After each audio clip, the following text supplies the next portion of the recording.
Everyone, मेरा नाम सहर। अस्सलाम वालेकुम, मेरा बिशरा। आप सबका बहुत ज्यादा स्वागत है हाँ हमारे जी, चैनल पर। प्यारे हाथों से सरप्राइज कर दो। हमारे चैनल को सब्सक्राइब करके वीडियो को लाइक और शेयर भी जरूर किया जल्दी हाथ करें। मार दो, कोई देर नहीं लगती। हाँ जी, तो आज भाई मुफ्ती इलियास साहब ने क्या ऐसा कह दिया है जिसको सुनकर मुस्लिम स्कॉलर्स उनके पीछे ही पड़ गए हैं। ऐसा भी वो ये वैसे मौलवी अच्छे हैं, हक सच की बात करते हैं और मतलब यही हमेशा बोलते हैं कि सब मजहब की इज्जत करनी चाहिए। तो ऐसा करते हैं, आज भी इनका इंटरव्यू सुन लेते हैं। सबसे पहले चैनल को सब्सक्राइब कर देना, वीडियो को लाइक कर देना। देखते हैं आज की रेसिपी।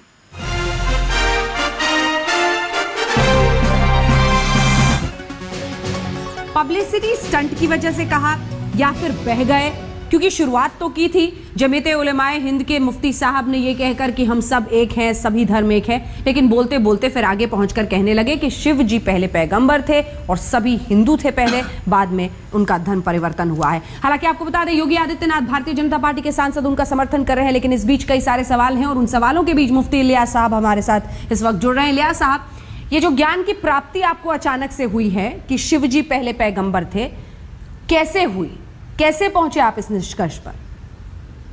ये शंकर तो आप नाम रखते हैं उनका, नाम कुछ भी हो सकता है, नाम कुछ भी हो सकता है। हाँ। वो तो भाषाओं की बात हो गई, लेकिन वास्तविकता ये है, हकीकत ये है कि साहब एक नर और नारी से ईश्वर ने सबको पैदा किया, मानव मात्र को एक नर और नारी से बनाया। उसको शंकर कहते हैं आप, हम उसको आदम कहते हैं। आदम के माने भी पहला आदमी। उस पहले आदमी के बारे में नाम कुछ भी हो, उस पहले आदमी के बारे में हमारी आस्था है कि वो हमारे प्रॉफिट हैं, हमारे पैगंबर हैं और हमारे बाप हैं, और इस्लाम धर्म के पैगंबर हैं वो। इस इस्लाम धर्म के पहले पैगंबर आदम है और आखिरी पैगंबर जो है मोहम्मद सल्लल्लाहु अलैहि वसल्लम है, जो अर्थ में पैदा हुए। तो सबको ईश्वर ने एक माँ और बाप से पैदा किया, ये वास्तविकता है। क्या इसमें किसी को कोई शंका नहीं कि एक और माँ और बाप से हमको पैदा किया है? उसको शंकर और पार्वती कहिए, चाहे आदम हव्वा कहिए, तो इससे बात सिद्ध हो गई कि हमारा बाप भी एक है, हमारी माँ भी एक है, हमारा दूध भी एक है, हमारा खून भी एक है, हमारा खुदा भी एक है। ये एकता के, हमारे आपके बीच में एकता की ये वास्तविक आधार है। इन वास्तविक आधार को जब हम ध्यान में लाएंगे, रखेंगे, तो एकता कायम होगी। ठीक है, मैं इस पे हिंदू हिंदी पे भी आपसे सवाल पूछना चाहती हूँ। एक सेकंड साहब, इलियास साहब, मौज़ार अंसार रज़ा साहब कुछ कहना चाह रहे हैं, जल्दी से। मुफ्ती साहब, हाँ, ये इस वक्त आपको बयान देने की क्या जरूरत पड़ गई थी जो आपने इतना बड़ा बयान दिया कल अयोध्या में? क्या इसके पीछे कोई साजिश है या किसी ने आपको दबाव बनाया है? आपको साजिश दिख रही है ना? वो साहब तो बड़े सुलझे अंदाज में कह रहे हैं, पेड़ पौधों के बीच में बैठ के बड़े आराम से बातचीत कर रहे हैं। मैं अगला सवाल जो मैं आपसे पूछना चाह रही हूँ दरअसल है, एक सेकंड मैं लौट रही हूँ आपके पास बंसल साहब। इलियास साहब, ये जो आप हिंदू, सभी हिंदू थे, और क्योंकि ये कहा जा रहा है कि हिंदी है हम, वतन है, तो कहा जा सकता है, लेकिन हिंदू धर्म को का परिचायक है, इसके पीछे क्या है? ये क्यों कह रहे हैं आप? नहीं, हिंदू धर्म आपका भी नहीं है, आपके धर्म का नाम सनातन धर्म है, उसी का पर्यायवाची है अरबी ज़ुबान में दीन क़य्यिम। धर्म का नाम भी एक है और वो सरा से एक रहा है शुरू से ये। हाँ। और दीन सबका इस्लाम रहा है, धर्म। हिंदू किसी मजहब का नाम नहीं, किसी धर्म का नाम नहीं है, ये हमारा मुल्की नाम है। ये चीनी, जापानी, अमेरिकी, सुन तो लीजिए वो क्या कह रहे हैं। जो अमेरिका में रहे अमेरिकी, ये चीन में रहे वो चीनी, ये मुल्की नाम हो गया, ये सामूहिक। तो अब इस मुल्क में रहने वाला हर आदमी कह सकता है कि हम हिंदुस्तानी हैं। हाँ। अलबत्ता अगर आप कहते हैं कि हमारा धर्म का नाम हिंदू है, हाँ, तो हम कभी नहीं कह सकते कि मैं हिंदू हूँ। अगर धर्म का नाम हिंदू बता रहे हैं आप, तो एक मुसलमान कभी नहीं कह सकता कि मैं हिंदू हूँ। मैं हिंदू नहीं, कल कैसे कह दिया? हिंदू इस माना कर हूँ कि आपके धर्म का नाम हिंदू नहीं है, हिंदू आपका मुल्की नाम है। अगर मुल्की नाम है तो हमारा भी यही नाम है, हम भी इस मुल्क के रहने वाले हैं। अच्छा, तो आपने इन्होंने सबसेट बना दिया है, उसमें सबसेट बना दिया कि मुल्क का नाम तो मुल्की नाम हो गया हिंदू। हम मजबूत करें, एक लॉजिक पूछ राष्ट्र को हम इलियास साहब, की सालमियत को हम बरकरार रखें। जी सुनिए मेरी बात, सुनिए इलियास साहब, मौलाना साजिद रशीदी बोल रहा हूँ मैं। हाँ, एक बात तो आपने बिल्कुल सही कह दी कि भाई सबसे पहला इंसान आदम थे और उन्हीं की हम औलाद है। लेकिन दूसरा जो आपका सवाल है या जवाब है कि आपने कहा कि शिव आदम थे, ये शिव आदम थे, ये कहां से आपने साबित किया है? आप इसको कैसे साबित करेंगे वो मुझे बता दीजिए। दूसरी बात, नहीं मौलाना साहब एक मिनट, दूसरी बात मौलाना साहब, दूसरी बात सबसे पहले आदम आपके लिए पहले इंसान हो सकते हैं, एक नहीं इमाम साहब संयम रखिए। सबसे पहले हमारी सनातन धर्म की संस्कृति तो सनातन से त्रेता से और द्वापर से चली आ रही है। आप जवाब तो ले दीजिए। वहां पर ब्रह्मा विष्णु और महेश की, मैं आपकी बात कर रहा हूँ, आप उसको काटना चाह रहे हैं। आपके लिए आदम और मैं आपकी बात कर रहा हूँ, आप उसमें काटना चाह रहे हैं। आप ही के लिए पहले हो सकते हैं, हमारे लिए हमारे ब्रह्मा विष्णु महेश लाखों। मैं ये नहीं कह रहा हूँ कि अजय गौतम जी के लिए पहले थे, मैं नहीं कह रहा हूँ। आप उसको सब में मत जोड़िए कि सबके जो थे वो आदम। मैं ये नहीं कह रहा हूँ कि आपका बिलीफ हो सकता है, हमारा जवाब नहीं है। एक पॉइंट सबकी बात उनका जवाब तो पूछिए। एक मिनट, मैं एक बात अंजना जी कहना चाहता हूँ। देखिए, बजाय हमें बाकी चीज़ों की लड़ाई में पड़े, इससे पहले मुझे लगता है कि राष्ट्र के विषय में विस्तृत सोच रखनी चाहिए। अच्छा। मुझे लगता है कि ये बड़ा दुर्भाग्य है इस देश का कि जब भी कोई मौलाना, चाहे हासिम अंसारी हो या इलियासी साहब हो, जब भी कोई राष्ट्र की बात करते हैं, कोई मामलों को सुलझाने की बात करते हैं, तो पता नहीं कौन सी शक्तियां उनके पीछे पड़ जाती हैं कि शाम तक उनको बयान पलटना पड़ता है और उनके पीछे ऐसे पड़ जाते हैं जैसे उन्होंने बहुत बड़ा अपराध कर दिया।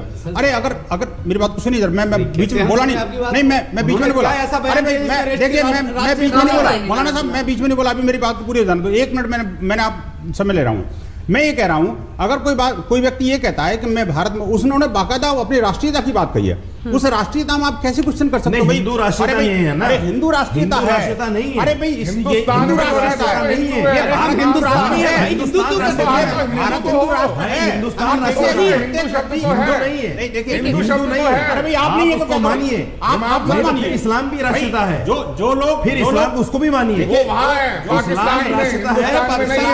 अब ये देखिए, एक रिवायत बयान कि इस्लाम सिर्फ पाकिस्तान में है।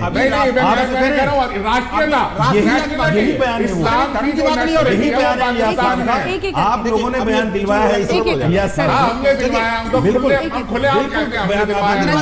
बीच में बोला पाकिस्तान कहाँ से छोड़ा गया भाई? मुझे अगर एक बार पाकिस्तान देखिए, आप कह रहे हैं कि मतलब इस्लाम में जो अलग-अलग आवाजें हैं उसको दबा दिया जाता है, ये कह रहे हैं ना? मैं ये कह रहा हूँ इस बात को रिलीजन से न जोड़ें।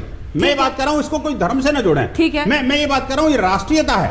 हाँ। हिंदू एक राष्ट्रीयता है और प्रत्येक हिंदू राष्ट्रीयता नहीं है। हिंदू राष्ट्रीयता है। हिंदू राष्ट्रीयता नहीं है। हिंदू एक धर्म का नाम है। अरे धर्म है, रिलीजन नहीं है। हिंदू एक धर्म का नाम है। मैं ये कह रहा हूँ, हिंदू राष्ट्रीयता नहीं है। हिंदू राष्ट्रीयता है। आप ये कहिए, अंजना जी, सुप्रीम कोर्ट, आप ये बताइए, आप हिंदू है कि नहीं? है ना, क्योंकि सुप्रीम कोर्ट की जिस जजमेंट की बात की जीवन की पद्धति है हिंदुत्व, जिसको आप कहते हैं हिंदू धर्म भी तो है ही ना, तो वो क्यों स्वीकार है? क्योंकि वो इस्लाम को बहुत ही महत्वपूर्ण प्रश्न है। हाँ, देखिए, हिंदू शब्द एक भू सांस्कृतिक जियो कल्चरल टर्मिनोलॉजी है। ये एक संस्कृति और भूगोल दोनों को संबोधित करने वाला शब्द था। इसी कारण से हिंदू को राष्ट्रीयता के रूप में स्वीकार करने में कोई धर्म और या पूजा पद्धति पर अंतर नहीं पड़ता। एक बात। दूसरी जो एक महत्वपूर्ण पक्ष इसमें है, जो मोहम्मद इलियास ने कहा है, उनके भाव को समझना चाहिए। इस्लाम एक चर्निंग से गुजरा। भारत का इस्लाम में चिर प्रतीक्षित था कि भारतीयकरण की ओर बढ़े, भारत की सांस्कृतिक परंपराओं से इस्लाम को जोड़कर देखा जाए, उसी संदर्भ में इसको देखा जाए। वो भगवान शिव को प्रॉफिट माने नहीं माने, ये इस्लाम की आंतरिक समस्या है। लेकिन जो मूल समस्या इस राष्ट्र की है कि इस्लाम या ईसाई, ये इन धर्मावलंबियों के आने से पहले भी भारत की एक सभ्यता और संस्कृति हुआ करती थी। क्या उस सभ्यता और संस्कृति का साझीदार है? यह प्रश्न मैं नहीं पूछ रहा हूँ। पंडित जवाहरलाल नेहरू ने अलीगढ़ मुस्लिम यूनिवर्सिटी के दीक्षांत समारोह में 24 जनवरी 1948 को भारत के मुसलमानों से पूछा था कि आप उस बड़ी विरासत का, बौद्धिक विरासत, सांस्कृतिक विरासत के हिस्सेदार समझते हैं? क्या आप उसकी मालिकियत समझ लेने को तैयार हैं? इस प्रश्न का जवाब आज इस्लाम दे रहा है और उसी के कारण ये बहस शुरू हुई है। राकेश जी, अंसार रजा बोल रहा हूँ जी। आप एक बात बताइए, क्या हम मुसलमान हैं और हम अपने आप को हिंदू कह रहे हैं, तो क्या इस लफ्ज में क्या हिंदुस्तान से बगावत की बू आती है क्या? जो मुफ्ती इलियास साहब के बयान पर इतना आप लोग वो अल्लाह बचा रहे हैं, बहुत अच्छी बात उन्होंने कही। कैसे कोई बू आ रही है क्या बगावत की? नहीं भी कहें तो कोई बगावत नहीं है। फिर क्या बात है? फिर क्यों समर्थन किया जा रहा है उनकी बात का? उस आदमी ने इतना बड़ा बवाल पैदा कर दिया पूरे मुल्क में, मैं इतना ही मानना चाहता हूं, लोगों की नींदें हराम कर दी एक नई बात जोड़ करके। अरे हमने हमेशा से कहा यार, मेरा एक ही सवाल है, तो हम अपने मुल्क के वफादार हैं। इस्लाम के आने से पहले इस्लाम के आने से पहले जो भारत की सभ्यता और संस्कृति थी, जो इसमें निरंतरता है, उस सभ्यता और संस्कृति से जोड़ने की बात है। जोड़ने की बात तो 1450 साल पहले हमारे पैगंबर साहब ने ये बात कही थी, इंटरनेशनल चैनल पे बोल रहा हूँ, ये बात कही थी कि हिंदुस्तान वो मुल्क है जहाँ से हमें ठंडी हवाएं आ रही वास्तव में है। इसका मूल स्वभाव भू सांस्कृतिक है। इसीलिए सर्वोच्च न्यायालय ने कहा कि हिंदू एक जीवन पद्धति है, आप उस जीवन पद्धति से जोड़े और अपनी पूजा पद्धति को जैसे रखना चाहें। किस बात का है? नहीं, अगर हिंदू भी कहते हैं तो आपको हमें ऑब्जेक्शन है भाई, आपको क्योंकि हिंदू धर्म एक अलग चीज हो गई ना।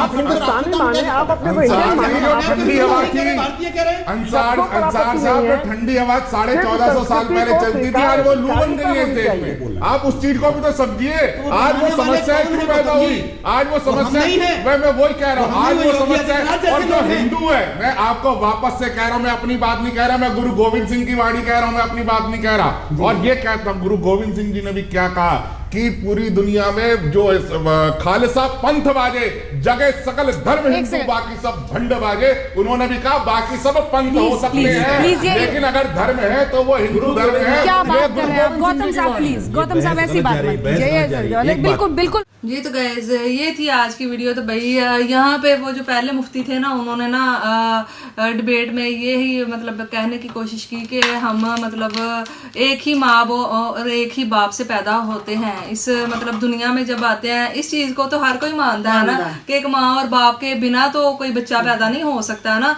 तो हम सब एक माँ और बाप से ही पैदा होते हैं, हाँ उनकी ही औलाद है। लेकिन कुछ लोग होते हैं वो अपना ना सर जो है ना ढाई जाते हैं, वो बोलते हैं ना कि नहीं भाई तुम गलत बोल रहे हो। उन्होंने बस अमन और शांति की बात की है। वो जो पहले मौलवी थे ना इलियास, उन्होंने अमन शांति की बात करने की कोशिश की ताकि जो है ना हमारे कंट्री में, क्योंकि अम्मी देखें अब पाकिस्तान में रहते तो आपको क्या बोला जाएगा? पाकिस्तानी।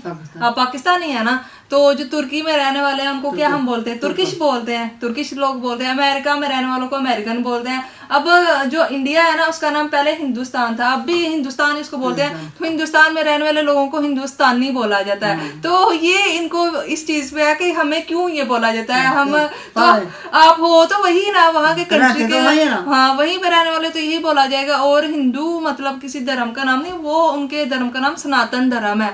क्योंकि जो अंग्रेज थे ना, उन्होंने हमें सिंधु नदी से ना हिंदू लफ्ज निकाला है। मतलब हिंदू पहले नहीं था होता वर्ड जो है ना, ये बाद में वर्ड को जो अंग्रेज है ना, उन्होंने जो है उनको नाम दिया था कि ये हिंदू है। सिंधु नदी है एक, आपको पता ही होगा, उस नदी से हिंदू वर्ड निकाल कर उन्होंने उनको नाम दिया। तो लेकिन ये मौलवी बोल रहे हैं कि नहीं आप ये है वो है। उन्होंने बोला कि सनातन धर्म, जिसको जो कि जहाँ तक मेरी इन्फॉर्मेशन, अगर मैं गलत नहीं हूँ तो सनातन धर्म है।